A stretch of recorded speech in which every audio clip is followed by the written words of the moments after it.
Brando, mga alagad kami ng batas at napapaligiran ka na namin. Kaya sumuko ka na! Alagad ka lamang ng batas, samantalang ang batas ay nasa aking kamay!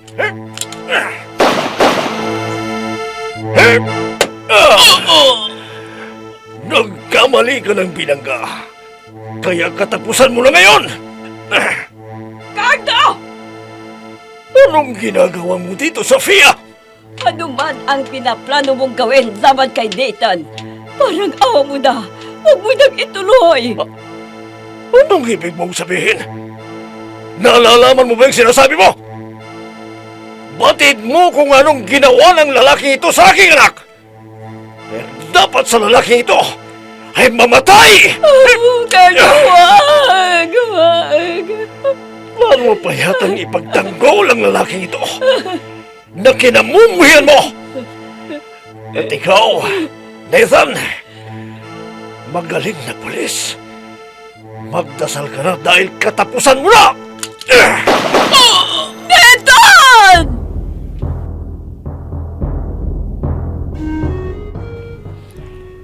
Batas sa aking kamay! Kwento ng paghiganti na bunsod na galit at pagkamuhi nang walang sapat na dahilan sa pagkakamali ng kahapon.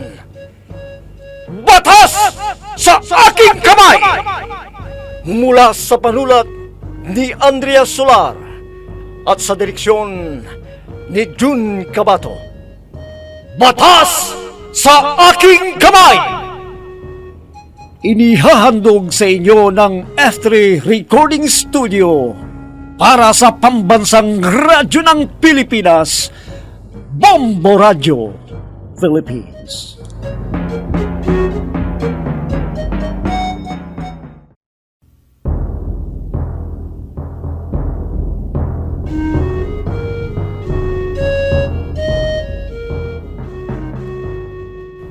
At ngayon mga kaibigan, narito ang pagpapatuloy ng ating dulang pinamagatang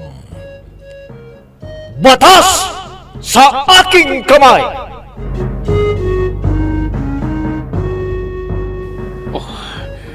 Kumuntik na ako doon ah. Ang ganda nga ng location nila. Hindi bale. Sinadya ko talagang magpauna para masiguro ko kung saan nakaupo ang Martin na to. Hindi bale. Ngayong nasiguro ko na kung nasaan nakaupo ang Martin na yan, na malayang nakakagala kahit nabunto ng kaso laban sa kanya. Ako naman, ang salamin ng bintana man ang natamaan. Sumusobra na kayo. Ako naman,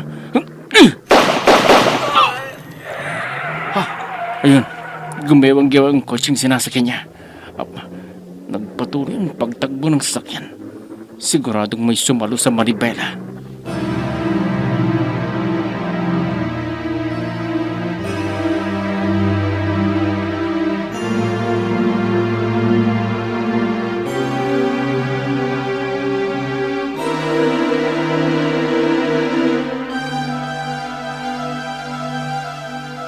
Opo. Ako nga po. Encarnacion Mendez. Ho? Bakit po? Ho? Nasa hospital? Ah, sige po. Sige po. Pupunta po kami. Ah, sige po. Salamat. Ano yung hospital na naulinigan ko? Ma'am Sofia, si Nathan, nasa hospital. Ano?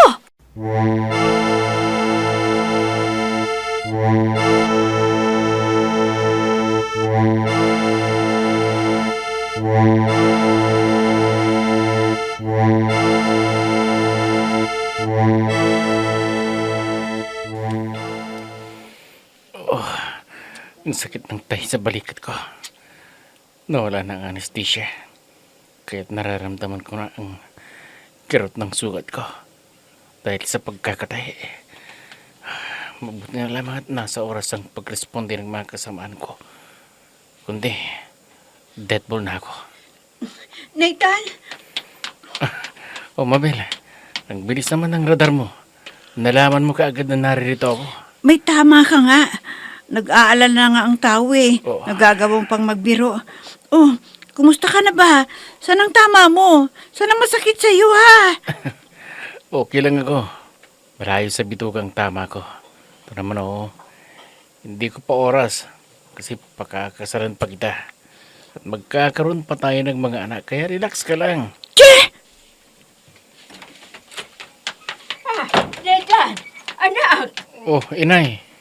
kumusta ka na?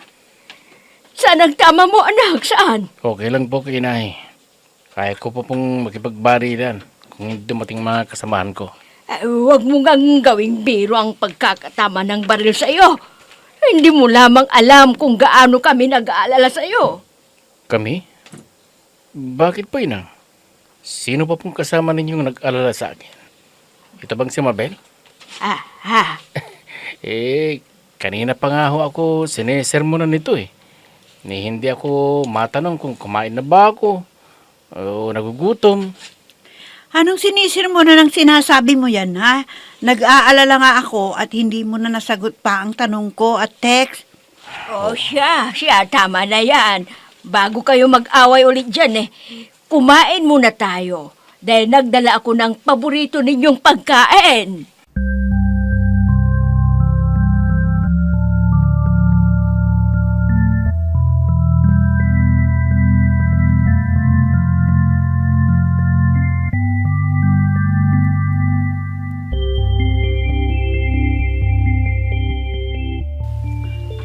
Kumusta na si Nathan?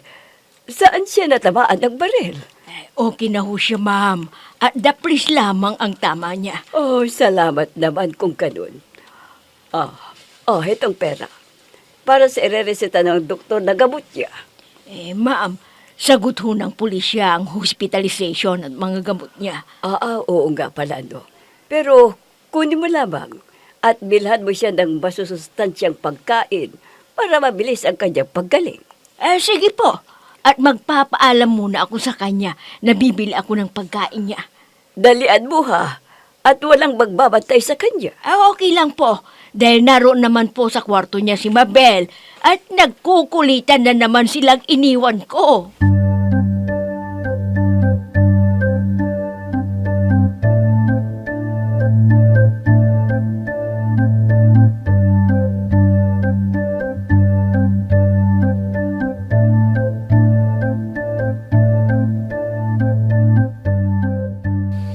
Nabisita mo na ba si Martin, Brenda?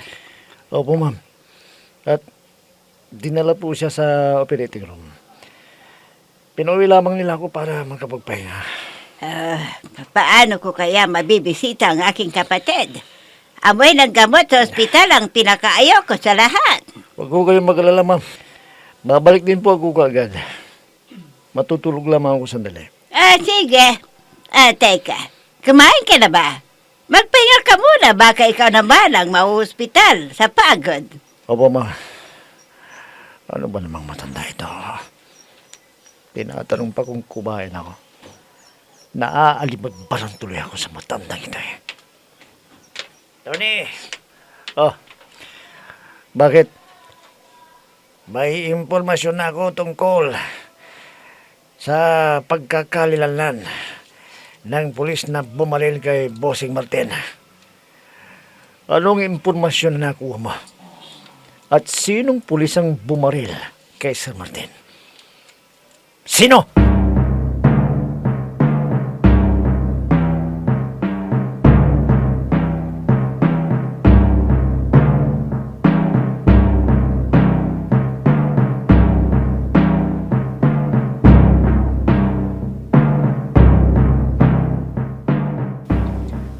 Anak, bumangon ka muna dyan para makakain ka.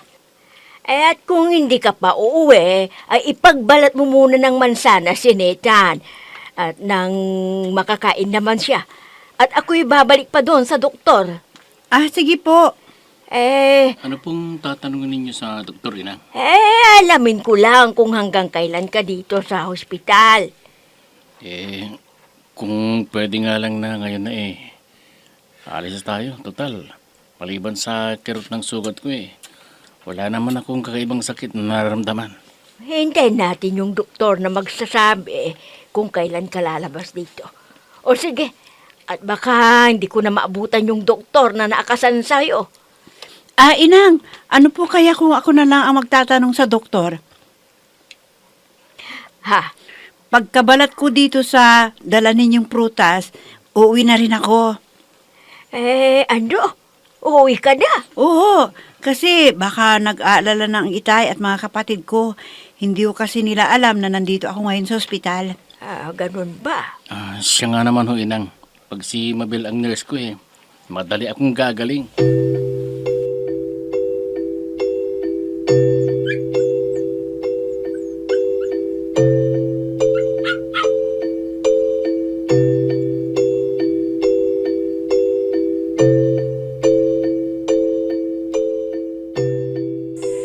Hindi ko nakausap ang doktor. Sabi, di pa raw bumabalik, sabi ng nurse. Hindi ko tuloy na tanong kung kailan lalabas ng ospital si Nathan. Hindi bale, babalik naman ako dito mamayang gabi. Dahil dito na ako magpapalipas ng gabi. Mamaya ko na lamang tatanungin yung doktor. Naku, siguradong nag-aalala na si Itay at ang mga kapatid ko. Nasanay na silang umuwi ako bago mag-alas 6 ng gabi. Pero anong oras na? Mag-aalas 7:30 na. Nandito pa rin ako sa loob ng... Ha? Parang si Ma'am Sophia ang kausap ng doktor. Anong ginagawa ni Ma'am Sophia dito? Bakit siya nandito? Bakit?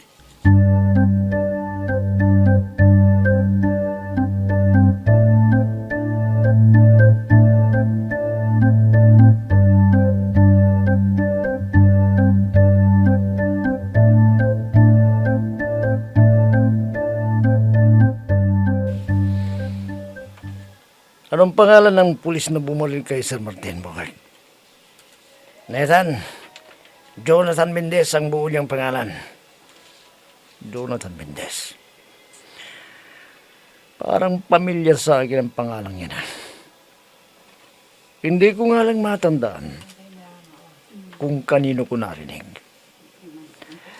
Saan nakatira ang pulis na ito? Ayon sa informante natin dati siyang nakatira sa bahay ni Congresswoman Sofia Montelebano, pero ngayon, hindi na. Ano?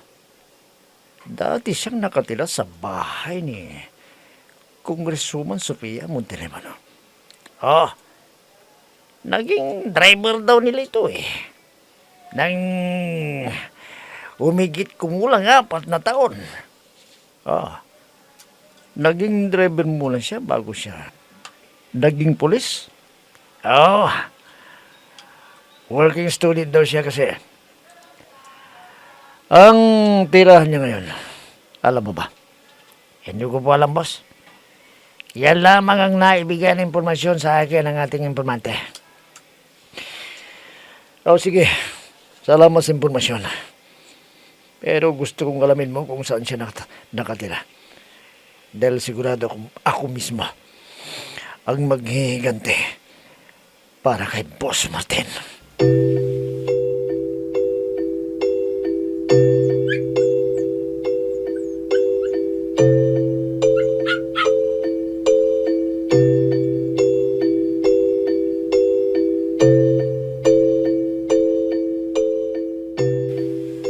Si Brenda, gising na ba?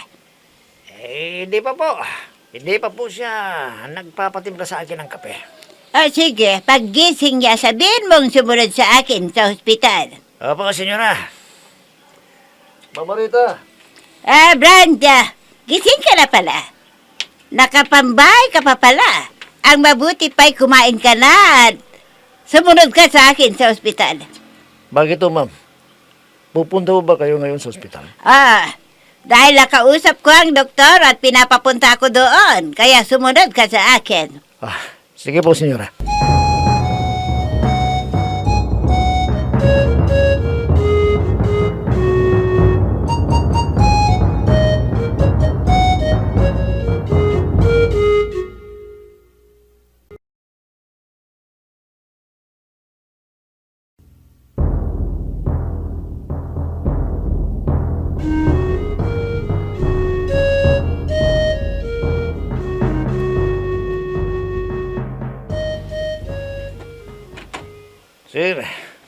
granted ang pagpapapiyansa sa inyo ng inyong abogado.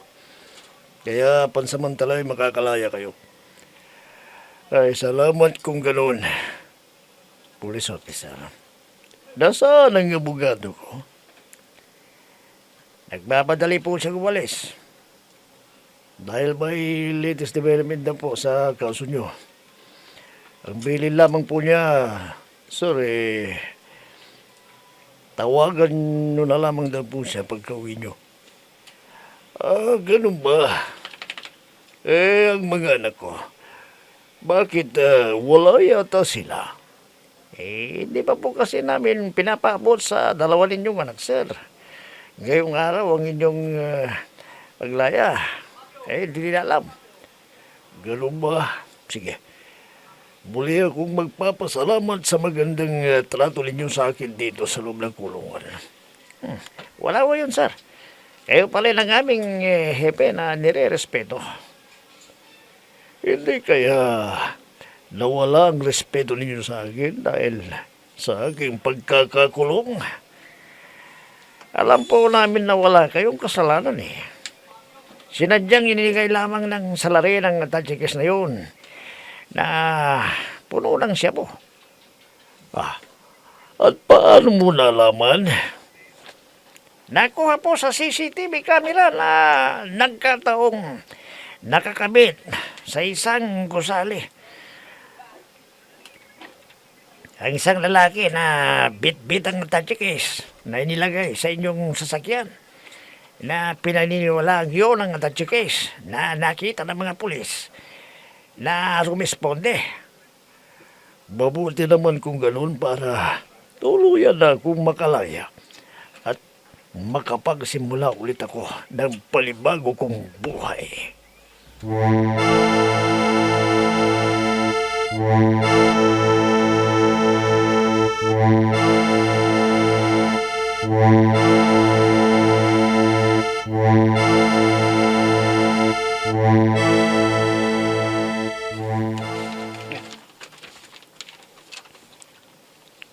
Kanina ka pa ba?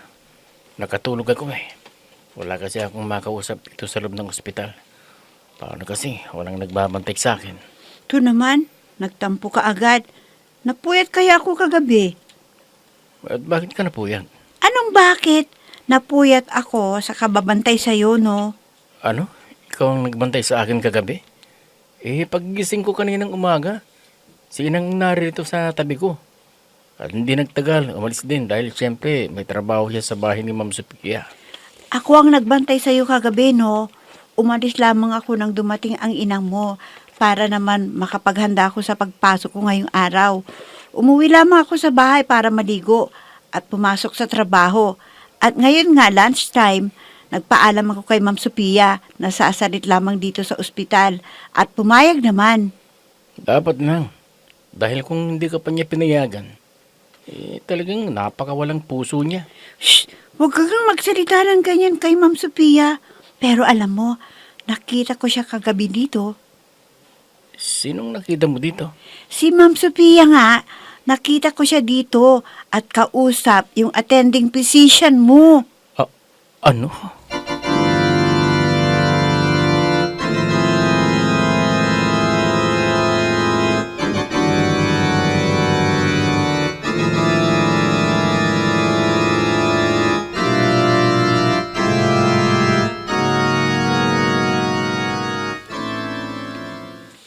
Ano?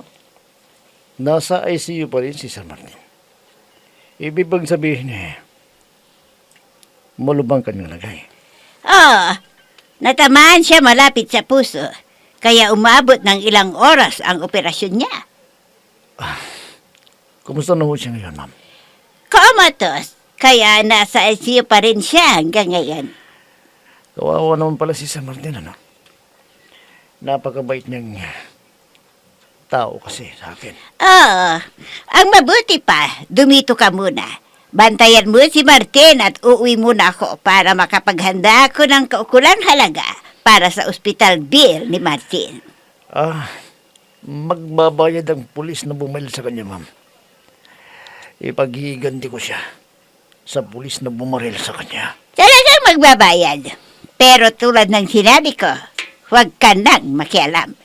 Ipaubaya mo na lamang sa mga tauhan ang pagbaril sa kung sino mang pulisyon para masiguro natin ang kalinisan ng iyong pangalan para sa karera mo sa mundo ng politika.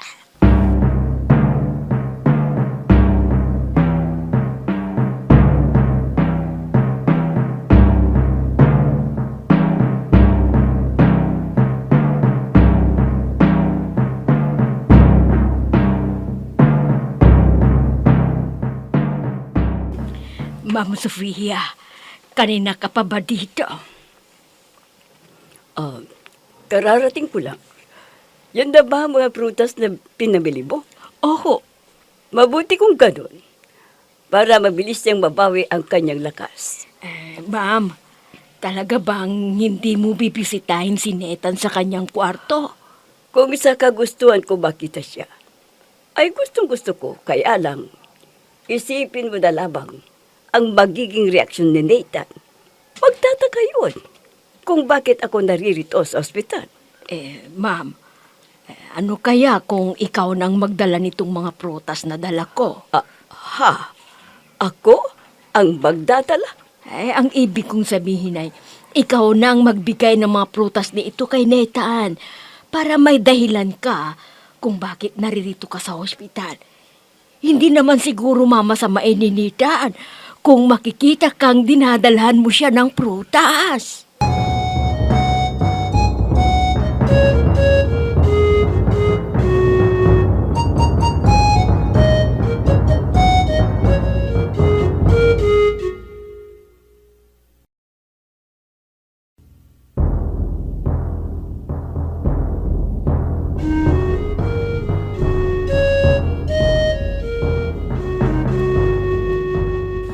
Gawin nga kaya ni Sofia ang pinapayo ni Sion. Mga kaibigan, huwag ninyong kaligtaang subaybayan ang pagpapatuloy ng ating dulang pinamagatang Batas sa aking kamay! Mga nagbibigay buhay, sina Amid Diaz, Mayra Abrihal Narnola, Eva Alcoreza, June Cabato, Robert D. Guzman, Oscar Ora. Mula sa panulat ni Andrea Solar at sa direksyon ni June Cabato. Technical supervision at sa musika ni Oscar Ora. Batas sa aking kamay! Inihahandog sa inyo ng F3 Recording Studio para sa pambansang radyo ng Pilipinas, Bombo Radio Philippines.